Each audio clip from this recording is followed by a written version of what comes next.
Jesus Christ. All this motherfucker's ideas sound like high people ideas. Like he doesn't think these things through before he tells us. He just tells us what he's thinking as soon as it occurs to him. This shit sounds nuts. I'm gonna go to China and I'm gonna get those jobs from China and bring them back here to America. For what, nigga? So iPhones can be $9,000? Leave that job in China where it belongs. None of us want to work that hard. The fuck is he thinking? I want to wear Nikes. I don't want to make them shits. What the fuck are you doing? Stop trying to give us Chinese jobs. I am going to bring back coal. Coal? I'm not even exaggerating. I have never in my life even seen a fucking lump of coal. I honestly don't even know what coal is for. If you're gonna have motherfuckers digging around in the dirt looking for shit, find me some truffles, nigga. That's what I'm about. And these truffle prices are getting out of control. If it gets any worse, I'm gonna be back down to regular butter like everybody else. Terrible, terrible job. This motherfucker hit North Korea with rap battle threats. Fire and fury, like, yo! Yo, what are you doing? It's fucking Korea, man. Kim Jong-un is a scary motherfucker. He might be as crazy as Trump. Some scary shit. And if you one of them naive motherfuckers that thinks that a war with Korea is gonna be easy, then you don't play Call of Duty at 3 a.m. like I do. 'Cause that's when the Koreans play. Fucking 8-year-old Korean kid took out my whole goddamn platoon last night.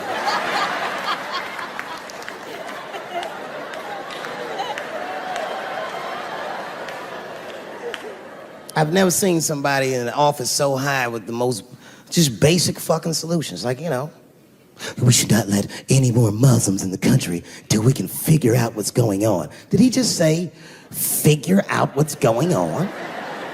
Who doesn't know how to do basic math? Let's count it out, okay? There's been 17 mass shootings in the United States. 4 of them were done by Muslims. None of those 4 Muslims were from any of the 7 countries in your stupid ass original band.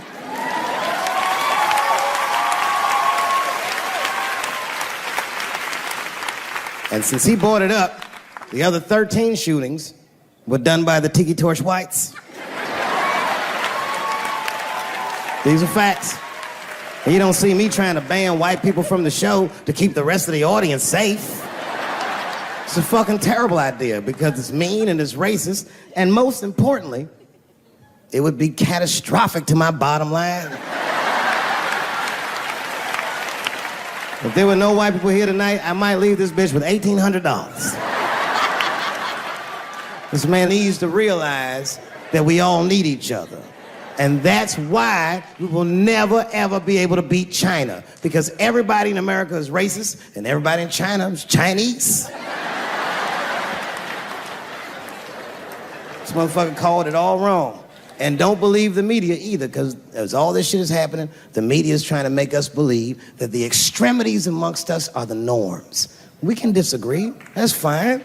And most of us are keeping a cool head about this shit. You know what I mean?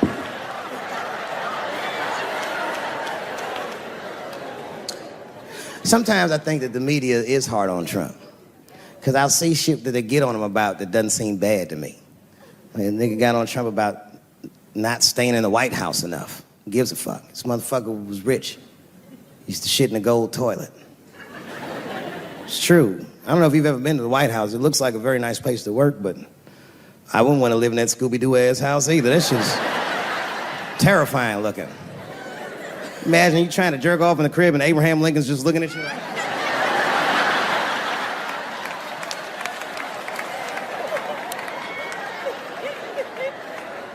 Shit, Bush didn't stay there either. He was rich too. He was like, fuck that, I'm going to my ranch in Texas.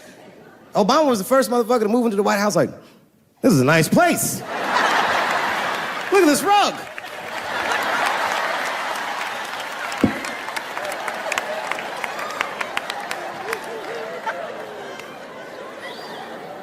The media got on him about putting Jared Kushner in his cabinet, and I didn't think that that was the worst thing he'd done. I mean, it was still early, and I mean, it's not unprecedented. Kennedy had his brother as the attorney general, right? And this motherfucker's a Washington outsider. To be honest with you, I'd probably do the same thing. As a matter of fact, I do. You think I go to a Hollywood meeting with all them white folks by myself? I bring my nigga Mac Mittens from the streets.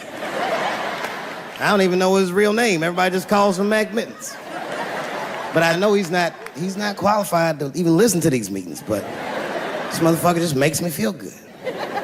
And all the white people look at me like, Dave, do you mind asking your friend Mac Mittens to excuse us so that we can talk business? And I say, fuck that. Anything you say to me, Mac Mittens can hear that shit. And he listened to the whole meeting. And when they done talking, I just look over at Mac Mittens, and if he gives me the signal, meow, meow, I'll sign the papers. It's a gut check. Or how about this one? Remember when it was the day after the election, and the president of Taiwan called Donald Trump to congratulate him. And Donald Trump, you know, of course, took the call and talked to the president of Taiwan. The problem with that was Taiwan doesn't have a president. The United States functions on what they call a one China policy, and Taiwan is a renegade province of said China. And Donald Trump didn't know that and picked up the phone and started yammering away, and the media ate his ass up. And I'm not gonna lie, I was laughing like shit. I was like, oh shit, this dumb motherfucker is in trouble.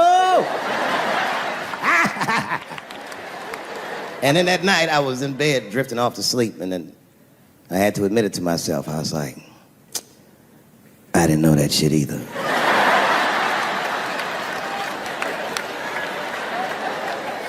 And then I realized the media got the story wrong. The story wasn't that Donald Trump took the call. The biggest story is that nobody told Donald Trump not to take the call. That's terrifying. God damn, nigga, you don't have a Mac Mittens on your team? It wasn't like they were calling the White House. They were calling the switchboard at Trump Towers, and they were getting through. Anybody. Mr. President, there's a Ricky Ticky Tabby on the phone for you? Yes, put him through. Hello, Ricky Ticky. Good to talk to you. Mr. President, there's a John Jacob Jingleheimer Smith on the phone. Oh, his name is my name, too. Put him through. Hello, John Jacob. Let's talk business. How many people in this room are not originally from the United States? My round of applause. Please. Not to get deep, all these movies probably started, not even the 60s. All this shit started in 1945. That's when America just fucking lost its mind. It was after that Second World War. Think about it. Because black Americans went off and fought in the war. They went to Europe. They made more money than they ever made in America. They might even got their dick sucked by white women. And then they came back to the United States and they looked around and they said, you know what? I don't like the way I'm being treated around here. But it wasn't just black dudes. At the same time, all the women in America went into the workforce because all the men were gone. That's when you see that old poster in the 40s with that dyke, like, we can do it. That's where that's from. And these women made money, and then the dudes came back home and started telling these women what to do, and they were like, yo, I'm not feeling you, nigga. At the same time, the CIA started experimenting with a drug in San Francisco. Back then, nobody knew about it, called LSD. By 1960, all the white kids in America were like, it works. And a new school of thought was unleashed on the American consciousness. People had never even thought like that before, and now they were thinking like that in mass. White kids in mass were like, fuck our parents' plans for us. By the time 1960 rolled around, the President of the United States was 42 years old. He was the next best hope. And they blew his brains out in Dallas, in fucking parade. That's the most gangster shit. There were 8 major assassinations in the 60s. Kennedy, X, King, Everett. And then, by the 70s, the white youth culture and the Black Panthers and the black youth culture started to merge. And you started to see Timothy Leary meeting Eldridge Cleaver in Africa, not Oakland. And that was the beginning of the 70s, one of the most turbulent decades this nation has ever seen. And I say all that to say this, that in that turbulent historical context, Bill Cosby raped 34 people.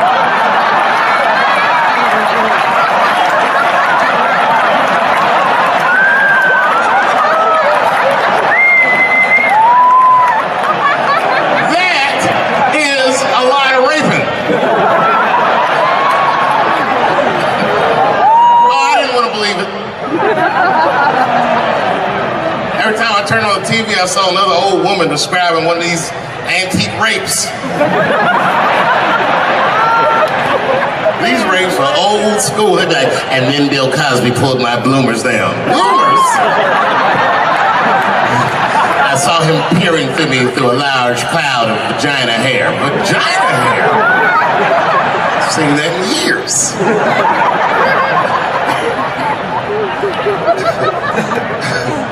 I saw this shit. I said, these people are obviously trying to destroy Dr. Cosby's rich legacy.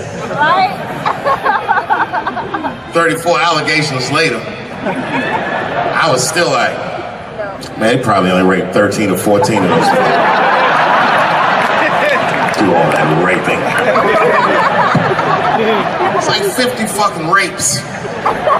And don't forget, each one of these rapes have 8 hours of sleep in them. It's like 1,000 hours of rape. Packed into an otherwise busy schedule. Short corporate rapes, that's what I support.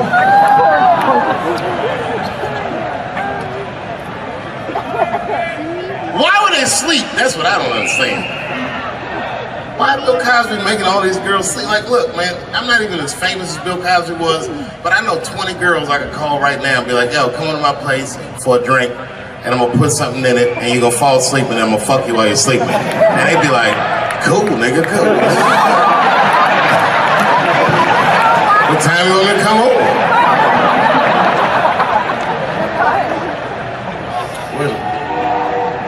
Is that a train? You hear that train? Trains do something to black people. Didn't you feel like running for that train? I've never been in a situation where I needed something about being black, nigga. You just, when you hear a train, we'll see like, I've gotta go.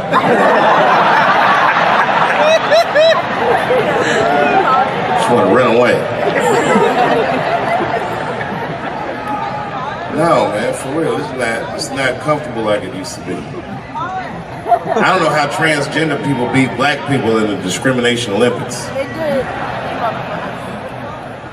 If the cops shot this many trannies, you'd be like, it's a goddamn conspiracy. Right.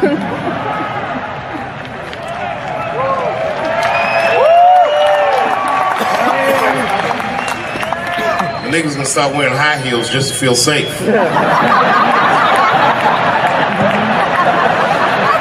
Problem, officer?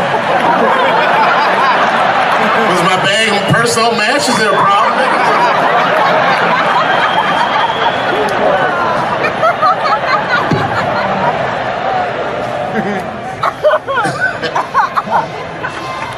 There's too many, man. It's too many. There was one good one in California where the lady got beat up in traffic. You see that shit on YouTube? Yeah. And they beat the shit out of her. You watch the tape, you be like, well, what did she do? Turns out she didn't even do anything. But the good news is the city of LA decided that the court should award her $1.5 million for pain and suffering.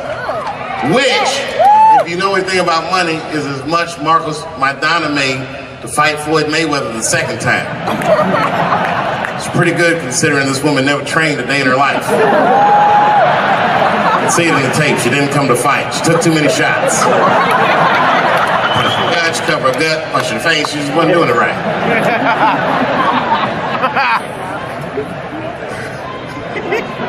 What?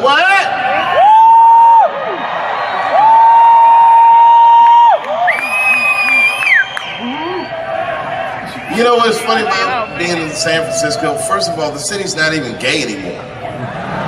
Gay people can't afford to live there. They just visit. Gay people got their money tied up in other shenanigans.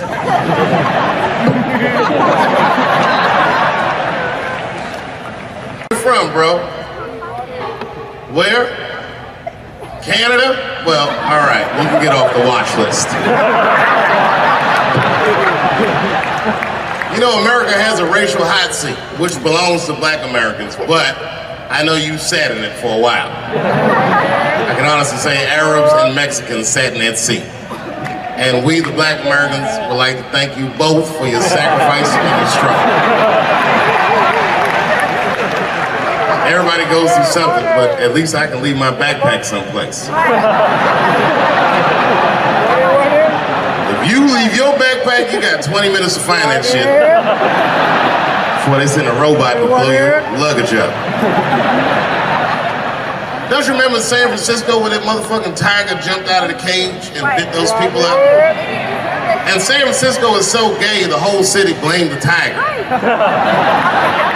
No, they blamed the victims. They didn't even say shit about the tiger. They said these people were teasing that tiger. That's irrelevant.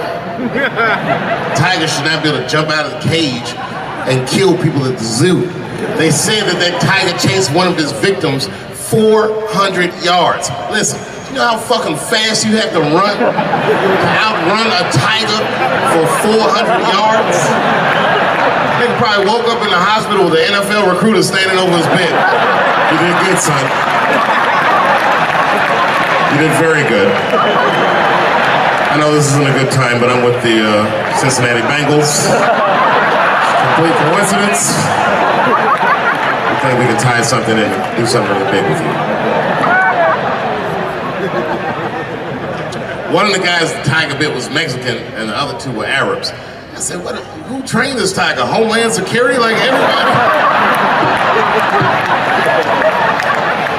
I gave that tiger some beans. You smell those beans? You can smell that. Go get them. There's some curry.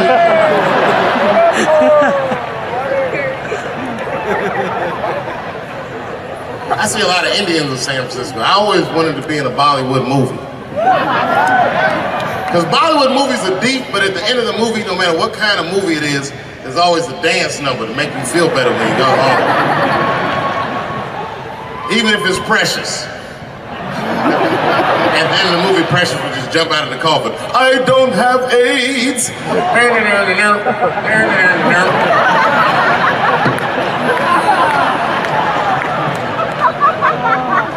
You ever see Precious? Boy, that was a sad movie. Yeah, that was tough. If you haven't seen it, you know all the statistics of living in urban life in America. But if you could picture all those statistics happening to one person for 90 minutes, that was Precious. Life through the book of that fat bitch.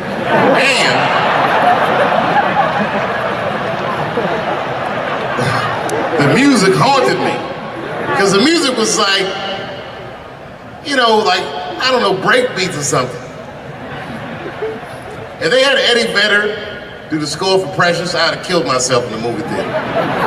They had some of that, like, Smashing Pumpkins. Precious was morbidly obese. She couldn't read good.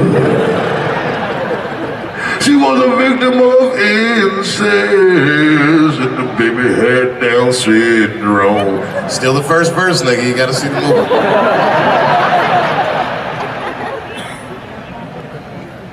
She caught AIDS at the end. She might have had it the whole movie, but at the end she found it.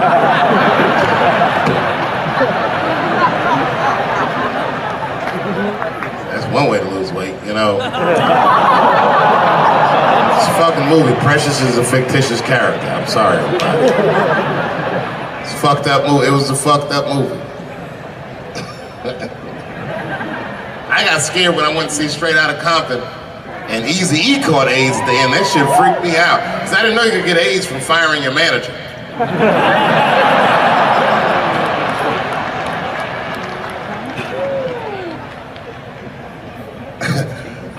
You didn't see Straight Outta Compton?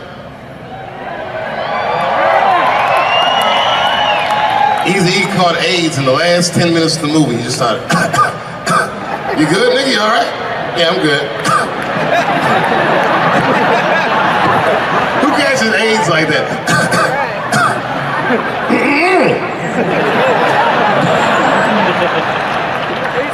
AIDS does not sound like that. It's a racking cough. Isn't AIDS weird that a disease came out of nowhere in the 80s? that doesn't kill anybody but niggas, fags, and junkies? What kind of disease hates everybody that old white people hate? I think the government hid that shit in disco balls. Only fun people get AIDS. You never see that guy. I think I'm gonna stay home and read a book. And like they would say, I think I'm gonna stay home and cook for myself. You all right?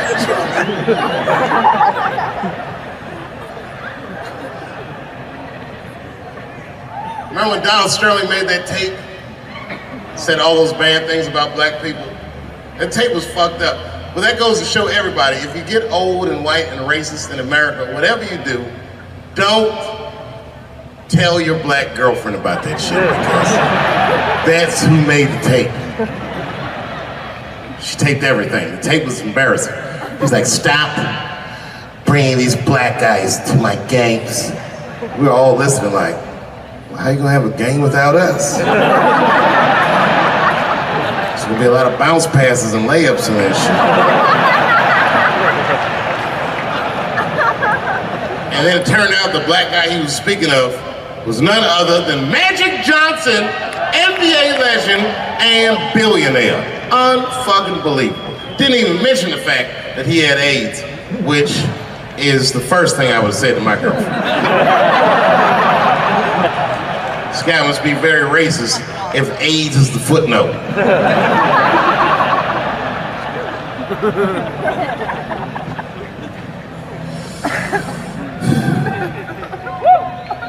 How many of y'all work for Google? Nobody?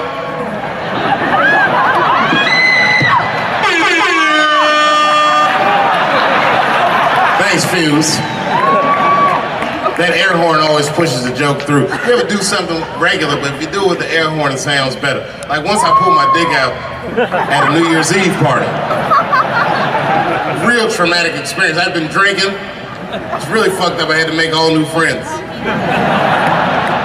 I did it on the 10 count.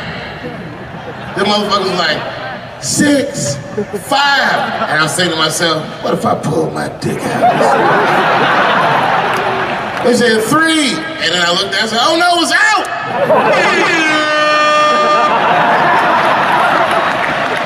That air horn pushed me over the top. I pulled that shit out. I was like, oh!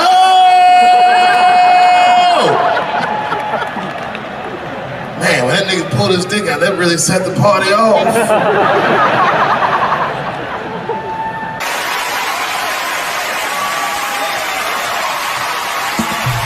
Ladies and gentlemen, Dave Chappelle.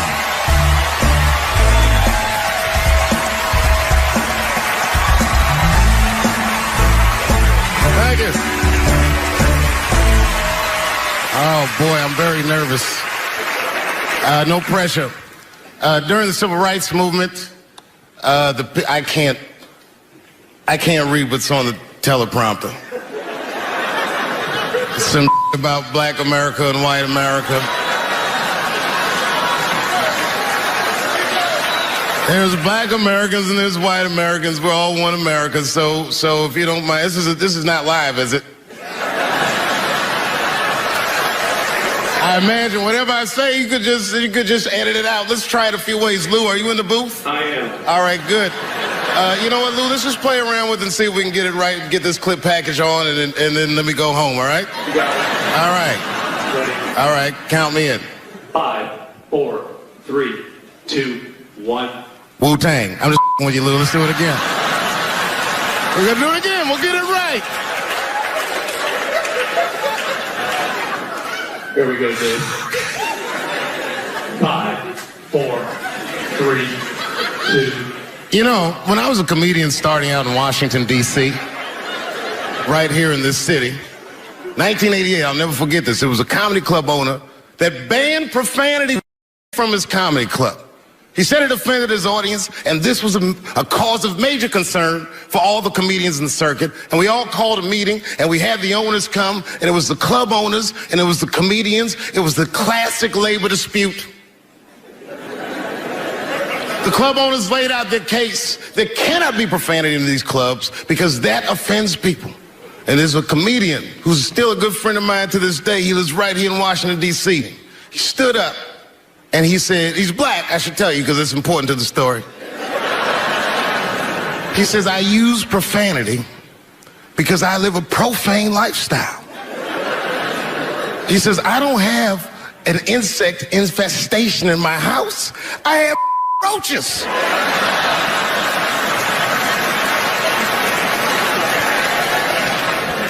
My favorite comedians are like musicians, and the audience is their instrument.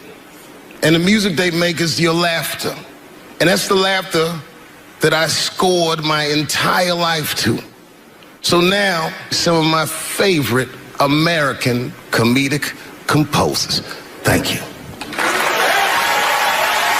When I lose my job, I lose my man. Treat me like a dog, he called me a dog. Yes, he did. What did he call me? An old dog. Sometimes I wished I was a dog and he was a tree. When you stop and think, football's a fair sport for my people. Only sport in the world a Negro can chase a white man and 40,000 people stand up and cheer him. See, in my neighborhood, the kids have a kind of a dubious reaction to that whole Santa Claus concept. They just don't believe that a white man will ride a reindeer through Harlem after midnight. In truth, white friend, it's you that all look alike. But look at the black people around you. We're all different colors. Black walnut, burnt elk, almond, chocolate mocha, pecan, vanilla, yellow, mellow, light, bright, and damn near white. We come from the first people on the earth. You know, the first people on the earth were black people. We the first people had thought, right? We was the first one to say, where am I? And how do you get to Detroit? I think maybe like 30 years ago, there was a woman that wanted to sing, and a black lady that sang opera that wanted to sing. What was her name? Mary Anderson. And this place was like segregated and they couldn't sing here. And here we are, like not even 50 years later, 22-year-old black man on stage getting paid to hold his.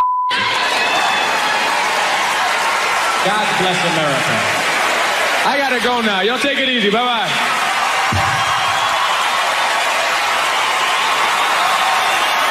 Janelle Monáe, Will Smith, Common, Gladys Knight, and John Legend when we continue. Yeah, man. Well, you ladies are right. To be honest with you, your lives look terrifying to me. They do, man. I know nothing about being a woman, but I know fear. Yo, I used to live in New York when I was 17, and I couldn't even pay my bills. You know what I did to make money? I used to do shows for drug dealers that wanted to clean their money up. One time I did a real good set, and these motherfuckers called me in the back room. They gave me $25,000 in cash. It's probably 18, 19 years old. I was scared. I thanked them profusely. I put that money in my backpack. I jumped on the subway and started heading towards Brooklyn at 1 o'clock in the morning. Never been that terrified in my life. Because I never in my life had something that somebody else would want. I thought to myself, Jesus Christ, if motherfuckers knew how much money I had in this backpack, they'd kill me for it. And then I thought, holy shit. What if I had a pussy on me all the time?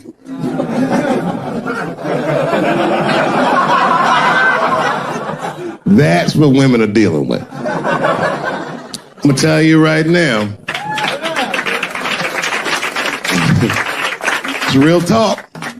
If them same drug dealers gave me a pussy and said, put this in your backpack and take it to Brooklyn, I'd be like, nigga, I can't accept this.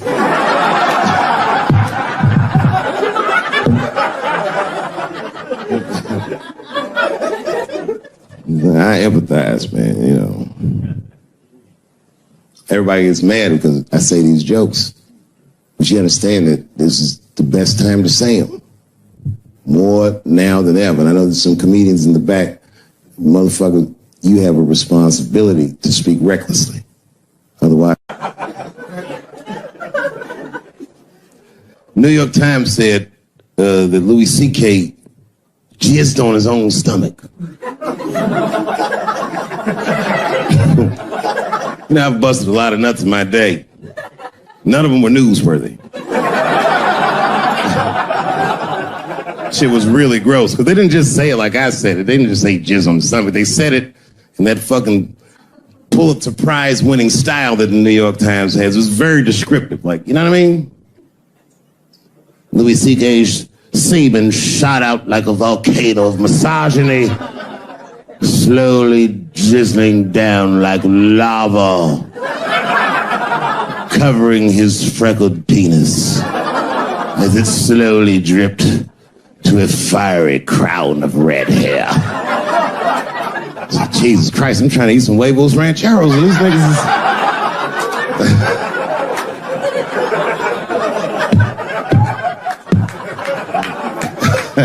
And you know, the tough part, being a comedian, knowing the motherfuckers, everybody comes up to me like, did you know? Did you know what Louis was doing? No, bitch, I did not know. The fuck you think we talk about at the comedy club? Hey, nigga, how was the weekend? Great, man. I was just jerking off and faces and coming on my own stomach, having a good time. You know how this business is. No, I didn't know. They act like we sit around like Grease. Tell me more, tell me more. Then she put up a fight. Dun, dun, dun, dun, dun, dun, dun, dun, dun, dun. Sorry, I don't know the choreography, but you get the point. You get the point. She was intense. But Louis was like the turning point. I mean, you know, all these allegations are terrible. Louis was the only... I shouldn't say this, but fuck it. His allegation was the only one that made me, like, laugh. When you think about it... Because all his friends is reading it, and he's jerking off, and he's surprising people. He's surprising me.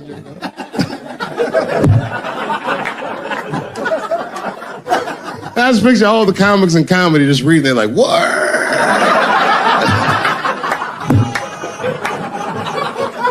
It's terrible. I know it's terrible. I'm sorry, ladies. You're right. You are right.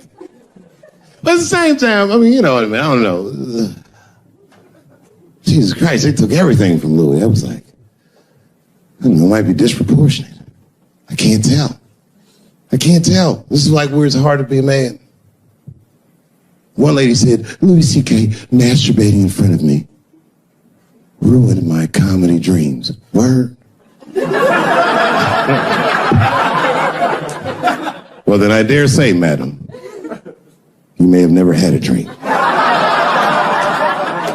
Come on, man, that's a brittle spirit. That is a brittle-ass spirit, nigga. That shit is too much. This is a grown-ass woman. You know what this shit is like? It's like COINTELPRO. You know what that is?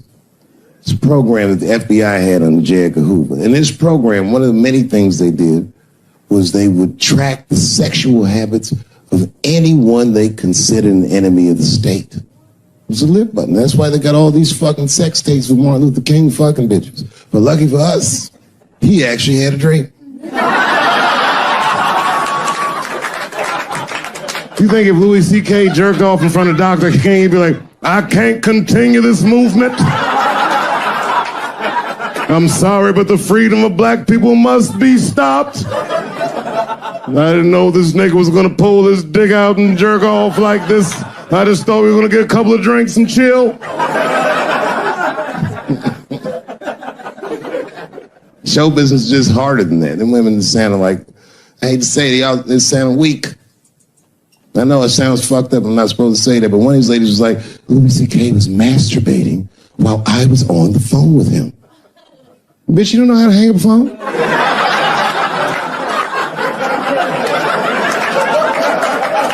How the fuck are you going to survive in show business? You know what I said? That's all I said. First of all, I'll tell you right now what I said. And I will tell you that this was not a joke. It's a true story. And I just happened to tell it. All right, what happened was I went to a gallery party, all right? I don't know who in here has ever been rich before, but these are very nice parties. You know, wine and cheese and baller conversation. And there was a few eccentric types, one of which was a very wealthy man that happened to be wearing a dress. I don't know what you call him, man. This is a tranny or a drag queen, perhaps. Whatever it was definitely a man. And this man was definitely on drugs. I don't know what kind of drugs he's on, but I knew he had too much. He didn't look good. It's like this, he's like, he looked sick. And all his friends were standing around him, concerned, trying to revive him. I don't know what it looked like, some kind of gay CPR. There was fanning and shit.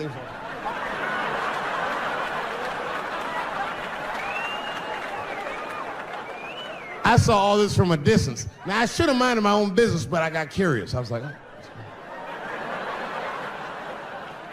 And I went over there. All I said, excuse me, gentlemen, is he okay? And then they looked at me like I was evil. Oh. She is fine. I said, word? Oh. I'm sorry, I didn't know this is what we were doing. Here's my thing. I would support anybody's right to be whoever they feel like they are inside. I'm your ally in that. However, my question is, to what degree do I have to participate in your self-image? Is it fair that I have to change my whole pronoun game up for this motherfucker? That doesn't make sense. Seriously. If I put on an Argyle sweater and I'm like, hey everybody, I feel like a white guy in this sweater and I want some goddamn respect and a bank loan. That's not gonna work.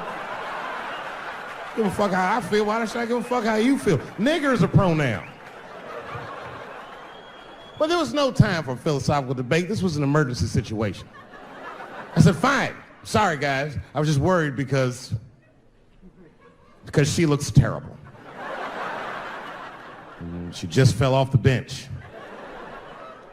Appears that her dick is popping out of her dress. You mind if I call an ambulance, champ? I'd rather not be at a party where a tranny ODs. There's too many questions to answer.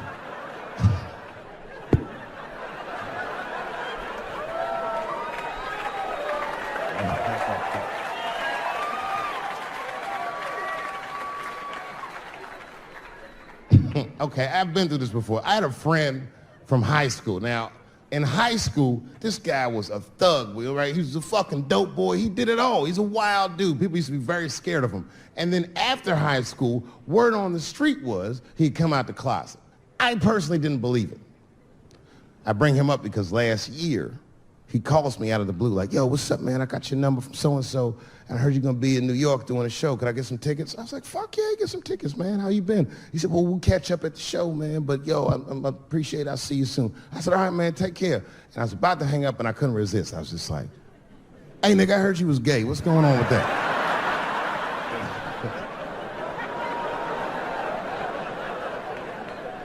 And I wish I didn't ask, because he sounded like he was dying to talk about that shit. And he had a long story about it. And it's not that I didn't care, but I was, I don't like talking on the phone. I was watching TV at the same time. So I just wasn't really paying attention like I should. But I was trying to sound supportive, but I didn't really know what to say. So I was just like mumbling shit throughout this conversation. I was just like, nigga, you gay, man. You just gay. Like,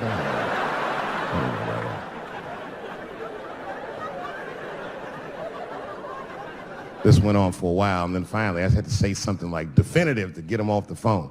And I was like, hey, man, you know what? Don't let people get you down, all right?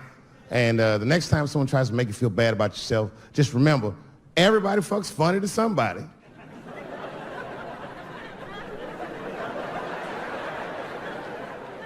He didn't like that shit.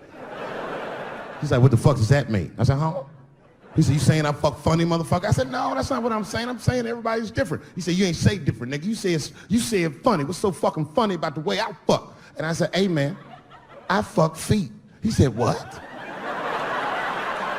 Oh, this is not a joke, ladies and gentlemen. I get women to squeeze their feet together like this, and I fuck them right in that little space in their feet.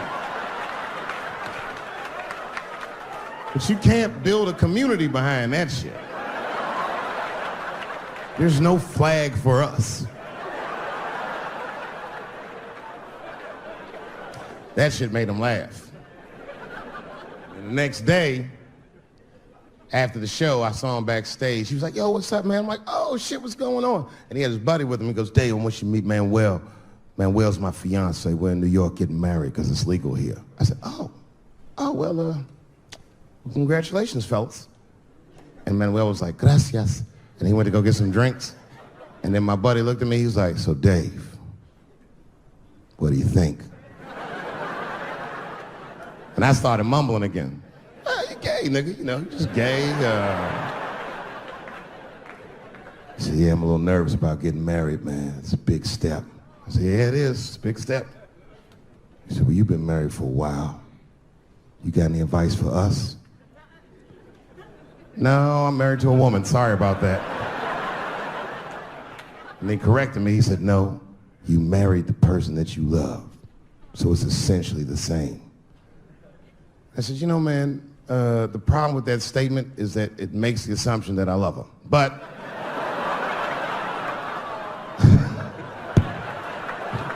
you guys lighten the fuck up. Of course I love my wife. She laughs at this shit. As a matter of fact, she eats and spends this shit. You know what I told him? I told him, I said, you know what you should do, man? First of all, you shouldn't do it. I'm talking about being legally married. It's not that you're gay as much as just legal marriage is a fucking diabolical leverage game in the United States. I'm just being honest. Devoid of religious significance or the idea of love, marriage is nothing but an awful contract that you shouldn't sign. I'm just being real. Because you start out loving each other, and then like 2 years later, you're just building a case against one another for a hypothetical court date that may or may not ever happen. You throw being gay on top of that, that shit is explosive. Like it's that Ray Rice shit. Okay, right after Ray Rice went through all that shit, I was at a party and I met this kid, Michael Samms. You know Michael Samms? Very nice guy. He's the first openly gay NFL player. And Mike's a very nice guy, very brave guy. But when I met him, I couldn't help but thinking, now what's gonna happen when Michael Samms beats his wife up in the elevator? Is that domestic violence, or is that just two niggas working shit out in the elevator? You know what I mean?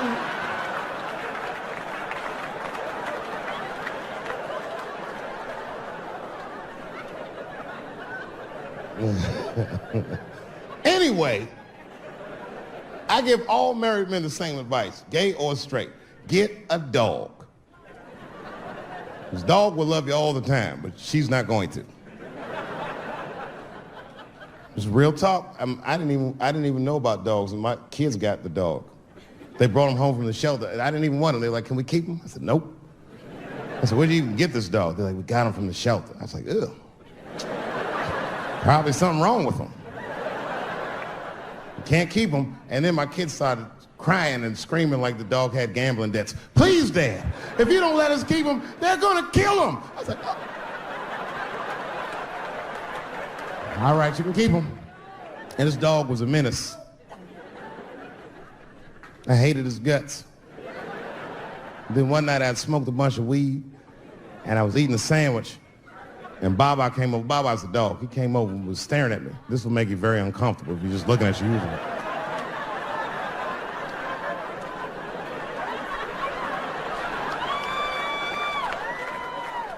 I had to give him a piece of my sandwich so he'd go away. And that's how we became friends. Now, if you see me walking down the street with Baba, I ain't got no leash or nothing. He walks right next to me. If I stop, he'll stop. And if I go, he'll go. And all my friends are like, yo, Dave, that shit is dope. How you train Baba to do that shit? I've never trained Baba. Just a messy eater. If I drop food and Baba's not around, all I gotta do is call him. Baba! He's a black dude's dog, so he doesn't come right away. He peeks first to see what's going on.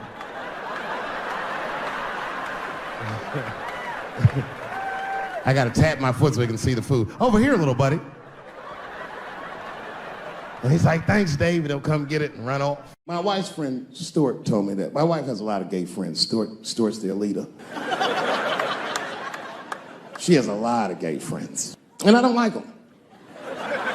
Not because they're gay, I'm just judging them on the merits of their character. They're just not nice dudes. They're rude house guests. They're sitting on my couch, giggling with my wife, eating my mother macaroons. And I come in, they act like the party's over. Hey, Stuart, what's going on? This guy talks to me the way a cat would speak if a cat could talk. Hi, David. He always wants to have some kind of gay political argument. The last one was about a petition in federal court to take the words husband and wife out of the law. I said, well, why would you want those words out the law? He said, because it discriminates against same-sex couples. I was like, niggas, please save me the semantics. Just trust me, take your chips and get the fuck out of the casino. You're about to crap out. Go outside, talk that over amongst yourselves, and whichever one of you is gayer, that's the wife. I've never seen somebody in the office so high with the most just basic fucking solutions. We should not let any more Muslims in the country till we can figure out what's going on. Did he just say, figure out what's going on? Who doesn't know how to do basic math? Let's count it out. There's been 17 mass shootings in the United States. 4 of them were done by Muslims. None of those 4 Muslims were from any of the 7 countries in your stupid ass original band. The other 13 shootings were done by the Tiki Torch whites. And you don't see me trying to ban white people from the show to keep the rest of the audience safe. It's a fucking terrible idea because it's mean and it's racist. And most importantly, if there were no white people here tonight, I might leave this bitch with $1,800. This man needs to realize that we all need each other. And that's why we will never, ever be able to beat China. Because everybody in America is racist and everybody in China is Chinese. This guy, R. Kelly, got another sex tape out now. This guy makes more sex tapes than he does music. He's like the DJ Khaled of sex tapes. Another one. Like, damn. The new one's so bad that they didn't even show it. 16 times the girl's age was mentioned. Isn't that crazy? This motherfucker's an idiot. He was fucking her like, yeah, this is the best 14-year-old pussy I've ever had in my life. And she was like, you like this 14-year-old pussy? He's like, oh yeah, I love this 14. I'm like, man, you need to shut the fuck up. You gotta give your lawyer something to work with. You're supposed to be on the tape like, this is the best 36-year-old pussy I've ever had in my life. And then your lawyer gonna be like, Your Honor, clearly my client thought that this woman was 36. As he mentioned some 16 times in the tape. They gonna know you lying though, you know what I mean? Everybody knows no such thing as good 36-year-old pussy. It is wild, bro. Where you from, man? Where you from? New York. You from, what, Manhattan? Brooklyn. You are from Brooklyn, aren't you? You look like you can rob somebody with a hammer.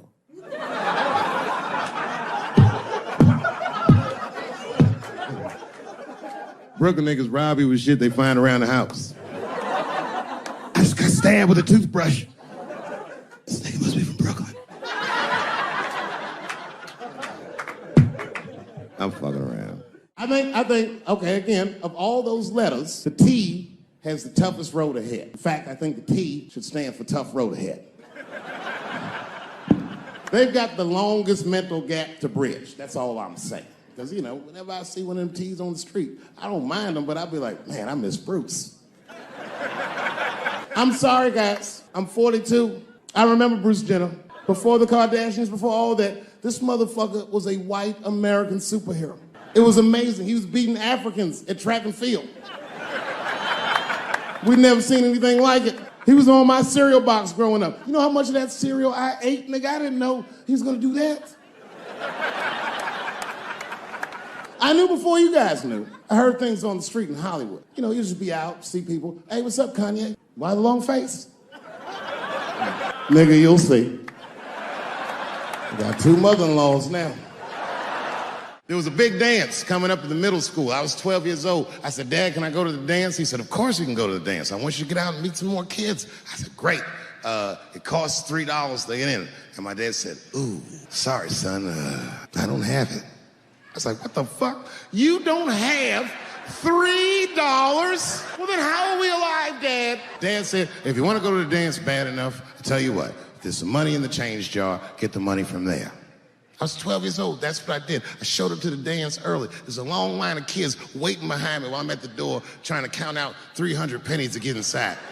I will never forget this shit as long as I fucking live. Oh, man, you know, if you've been poor, you know what that feels like. You ashamed all the time. Feels like it's your fault. And all them kids was laughing, ha, ha, ha. Look how poor Dave Chappelle is. Like, when I think back at it, that's really the only time in my life that I ever thought to myself, I should kill everybody at school.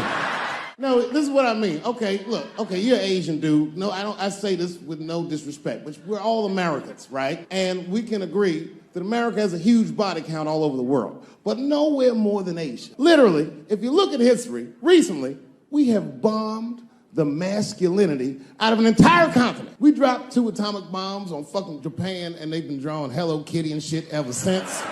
There's a lot of lady boys in the wake of our bombs, and I know these things because my wife is Asian. She's Filipino. All right, well, okay, so that explains it. Now you know why you see me at all those Filipino events. I'm not there picking up pussy, I'm dropping some off.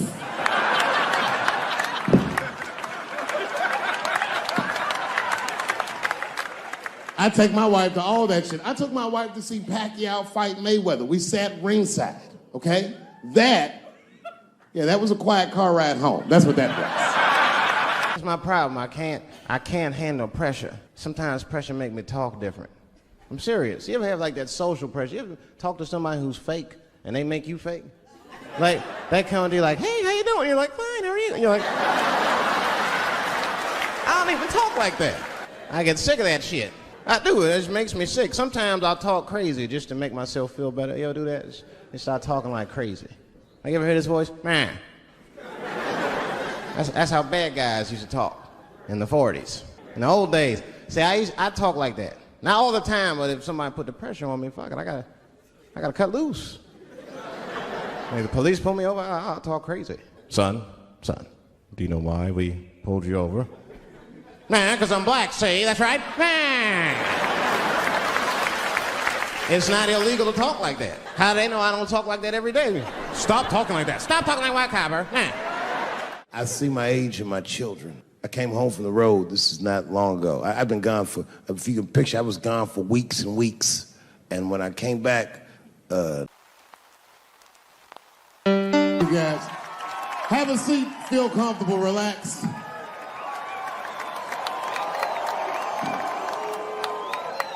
I want to thank everyone in LA for a wonderful week. It's been great here.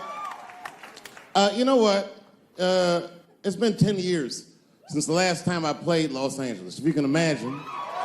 I know, I've been gone for a very long time. And unbeknownst to you, it was a difficult 10 years. I'm not going to take you through all the agony I've been through, but it was tough. Some of it you might have seen. I don't know if you ever saw on TMZ the big headline, Dave Chappelle drunk on stage in Detroit.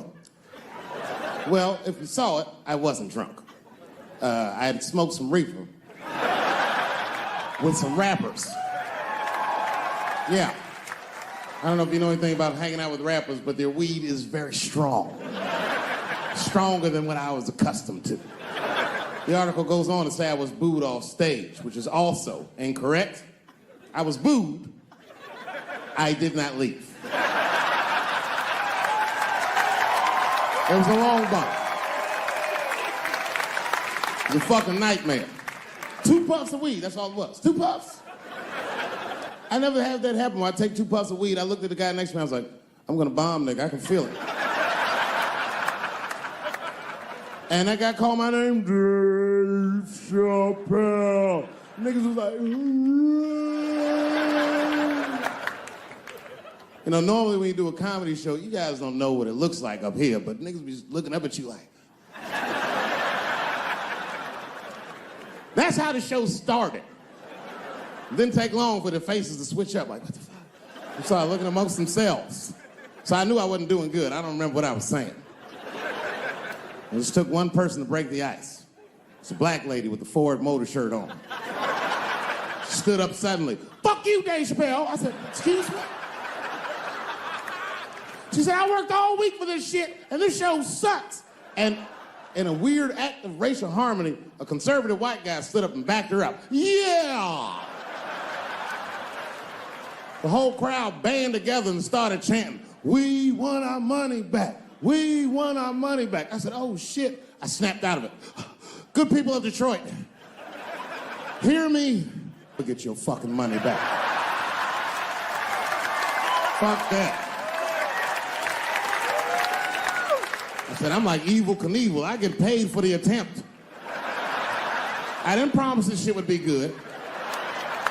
boo, they said, fuck you.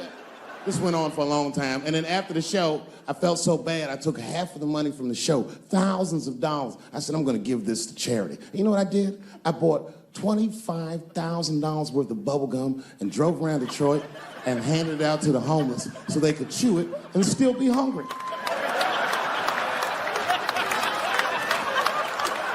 I was very mad at Detroit that night. Because not only did I bomb, nigga, I had to go back to the very same room the next night and do it all over again.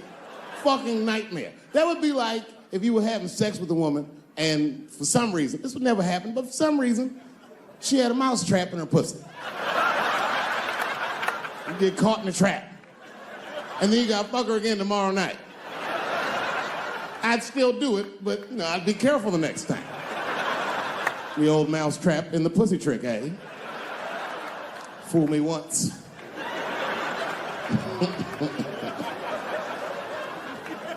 Yeah, it was a tough time.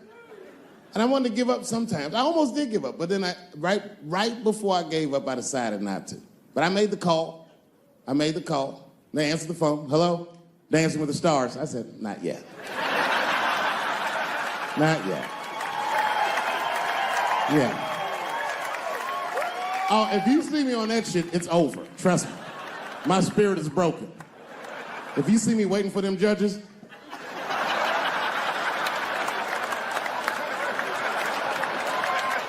getting critiqued on my cha-cha, fuck that. I've been hanging out now. I was out here a few weeks ago. I almost got arrested. I'm not bullshitting. This happens to a lot of black people. What happened was,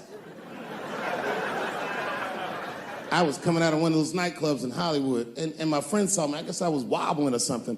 So he just rolled up. It's a good friend of mine. He's like, hey, Dave, give me the keys. And I was like, all right, nigga, just take the keys. And I got in the passenger side of my car, and he drove it. And it was fine. Just talking, chopping it up. And then on the 10, the blue and whites hit us.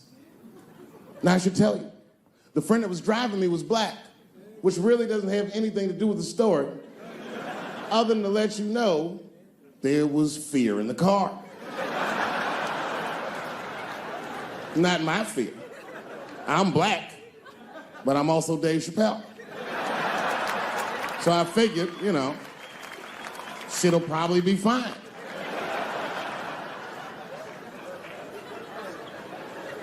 Traffic stop started off on the right foot. Cops came up to the driver's side. Hi, how you guys doing? And he recognized me immediately. Oh, Dave Chappelle. And I looked at my friend like, we getting out of this shit.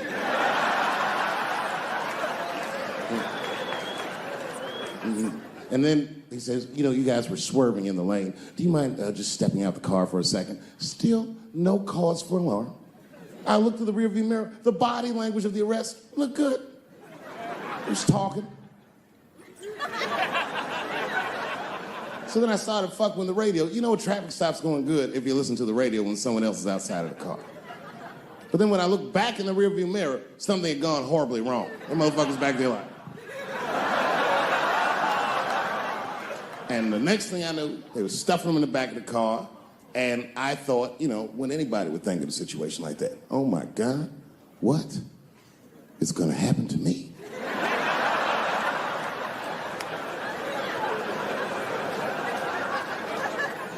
And the police walked up to the window.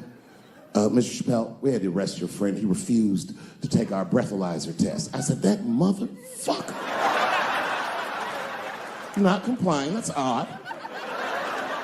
So, officer, what's gonna happen to me? Well, you're fine. We're just gonna have to ask you to step out of the car so we can impound the vehicle and we'll arrange for you to have a ride home. I said, oh, well, nah, I would rather you just give me the keys. They said, Mr. Chappelle, your friend already told us he's your designated driver. We can't let you drive in this condition. I was like, no, nigga, I'm good. I'm good. And then suddenly the shit turned into Vegas. He was like, I'll let you blow for her. I said, excuse me? He said, if you blow in my breathalyzer. I said, oh, nigga, I thought you were trying to get your dick sucked. What's going on?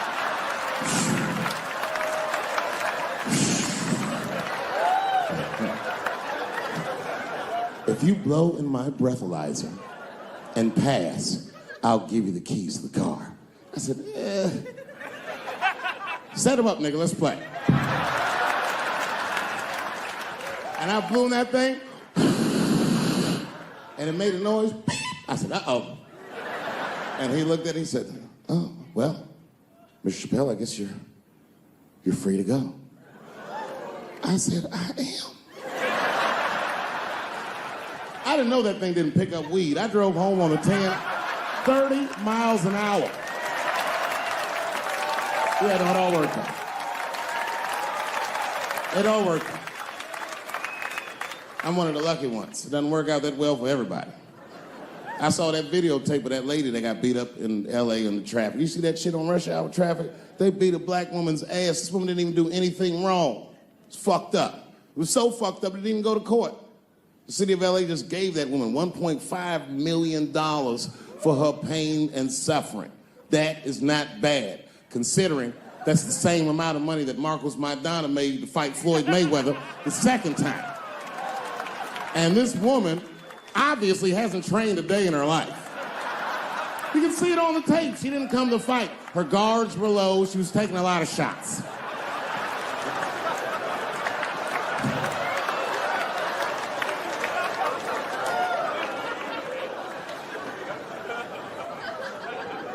Everybody's mad at police now. I watched that. You see that shit on Netflix? The making a murderer? The Stephen Avery story? Yeah, well, if you haven't seen it, check it out. Stephen Avery is in more trouble than any white person in the history of the United States has ever been in. In a justice system designed for him to thrive, he's failed miserably twice. I can't even wrap my mind around it. If Making a Murderer was about a black dude, that shit would be called Duh. Of course everything can go wrong. Seems like he did it all right. The motherfucker even had $200,000 for his legal defense. That should get you off in Wisconsin. That's like OJ money. All he needed to get off that he didn't have was a single black juror. That's all it would have took. Because only a black dude in the United States can look at 11 other dudes and be like, I think the police did this shit.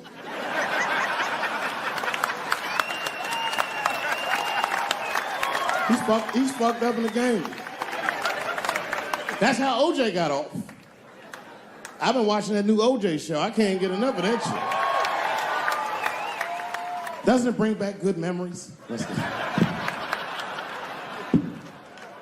But I forgot how like just how polarizing that OJ case was. And you know, I've met OJ Simpson on 4 different occasions in my life. And before the end of the show, I will tell you about each of those occasions. The first time I met OJ Simpson, I was in Santa Monica. Santa Monica? Yeah. I can't believe a black dude was like, Santa Monica. He was the last niggas I was expecting to say that. See your shoes. You got some Vans on, nigga? What you got on? Santa Monica! You? At the time, I was 18. I had done a show, and then a guy from the club came up and was like, hey, O.J. Simpson's here, and he said he wants to meet you. I said, what? Fuck yeah. I ran down the steps, and O.J. was down there. He was like, hey, yo, man, how are you? It's very good to meet you, and you're doing really good work, and I hope good things happen for you in your life. I was like, man, thanks, Mr. Juice. Standing beside him, well, I don't know the nice way to say this, his soon-to-be slain wife. Ladies and gentlemen, man the fuck up or you're not gonna make it through the end of this show. Just man the fuck up. She's dead, you already know, we know what happened. We don't know who did it, but we know what happened.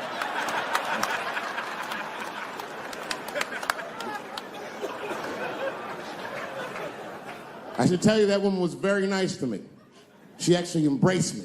She said, I think you're adorable. And she hugged me. She goes, good luck to you. And she held me for a long time.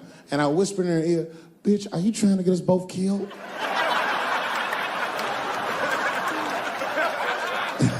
I'm just kidding, I didn't say that, but that was the first time in a nutshell.